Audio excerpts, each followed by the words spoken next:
आमर जिलिका ब्लॉक सोरण पंचायत प्रकाश बाबू जड़े अच्छा आम प्रिय भाई सेठी से कार्यरत समय पंचायत मीटिंग चली समय जड़े सरपंच महारत्न आक्रमण कर भावतु पंचायत पंचायत जो एमती जगह जो सरपंच निर्वाही अधिकारी गोटे मुर्दार दी पार्श्व तो दी जन सहयोग ना सरकार कौन कार्य योजना कार्यकारी हो पार ना। द्वितीय कथा हूँ पंचायत ग्राम पंचायत आम मान कम करने आमको सरपंच प्रोटेक्शन दवा कथा ता सत्वे सी जब निजे निजे संघबद्ध भाव में योजना योजना विधि भाव में से आक्रमण करेंगे यहाँ केते दूर माने ठीक यथार्थ आपण मैंने विचार करूँ आपण माध्यम जनवा चाहूँ सरकार को आमर उपरिस्थ अधिकारी मानक। द्वितीय कथा हूँ ए बाबद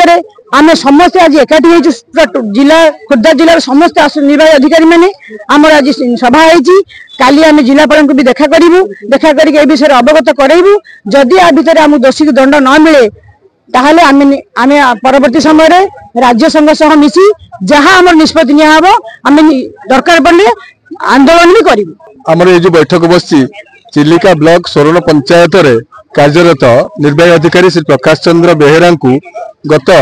28 तारिख में प्राणातंक आक्रमण होता से बाबद आमर आज ये बैठक बसी बड़ा कारण से जहाँ कहते पंचायत प्रधानमंत्री आवास योजना तदंत विषय को नहीं सरपंच एवं किसी वार्ड मेंबर सहित आलोचना होता ए जुक्तितर्क होता उत्त्यक्त सरपंच निजे आक्रमण कर जड़े निर्वाही अधिकारी को ये मानने आठू बड़ी निंदनीय कथा बोधे कि ना कारण पंचायत सरपंच होती पंचायत मुख्य जे कि माने सब कथा विचार करने कथा निर्वाही अधिकारी से माने घर द्वार छाड़ी जाए से जो पंचायत काम कर कौन असुविधा है जे कि बुझा कथा सी उल्टा योजनाबद्ध आक्रमण कर माड़ मारुंट पुणी प्राणातंक आक्रमण कर गड़े तड़े मारी ग्रिल बंद कर तो बड़ी निंदनीय कथा कि ना तेणु से बाबद आज मीटिंग होता यही बाबद काली आम जिलापाल महोदय को साक्षात करूँ आम अभियोग जनइबू आम चाहूँ जे दोषी जे दोष कर आसामी से दंड पाओ से विडियो निजे तो उद्धार कर से कहवा कथा जे आसामी आमर जे पीड़िता जे पीड़ित से कहते कि ग्रिल बंद कर माड़ मारी ग्रिल बंद करते विडियो एवं फांदी अधिकारी जाए उद्धार कर से एफआईआर देते एफआईआर देते एपर्यंत केस रेजिस्ट कराएनी आज 3 दिन बीती गला असुविधा कौन तो सही तो आम जापारू से तो काली आम आज स्वतंत्र बैठक आम डाकिलु समस्त अधिकारी मैंने आम आज ये जोग देते निष्पत्ति है काली आम जिलापाल को ए बाबद अवगत कराइबू समय दबू जदि से धार्य समय भितर आसामी प्रति माने न्यायिक कार्यानुष्ठान ग्रहण करा न जाए तापर आम आंदोलनात्मक पंथा ग्रहण करूँ। आमर फास्ट आलोचना प्रधानमंत्री आवास योजना रे आलोचना करा जायतिला एथरे सरपंच किछि वार्ड मेंबर अभियोग करथिले जे आमु किछि जणे कि न जणे कि काम करा जाउची मु भी तांका उत्तर देथिली जे मु आपन सरपंच सब जिनिस भी जणैछि भी आमर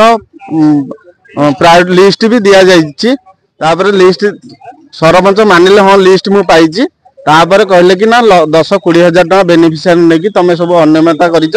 मु कहली जदि सिमिति किछि अनियमितता हेछि मोर आमर ऊपर ऑफिसर को जणेबा पई मु भी कहितली से मीटिंग रे मो ऊपर वीडियो अछंती वीडियो सार अछंती प्लस कलेक्टर अछंती ताको भी जणै पाथांते जदि अनियमित हेथांदा ताले मोर मो ऊपर कार्यानुष्ठान ग्रहण करा जाय थांदा एति कथा कहि सरपंच उत्त्यक्त हेकी प्रथमे मो मुह को शक्त चापड़ा देले ता सहित तार वार्ड मेंबर सहित किछि आसी मो ऊपर माने योजनाबद्ध भाव में आक्रमण करा जाय अछि जेहेतु मु से आक्रमण भितर भी वीडियो सार को फोन करथली आमर टांगी अधिकारी को फोन करथली से आमर किछि समय पर जाके पहुंची मते सेठी जगार उद्धार माने ग्रिल बंद करके भी बाड़ाई थंती आ एथरे तापरे वीडियो तापरे आमर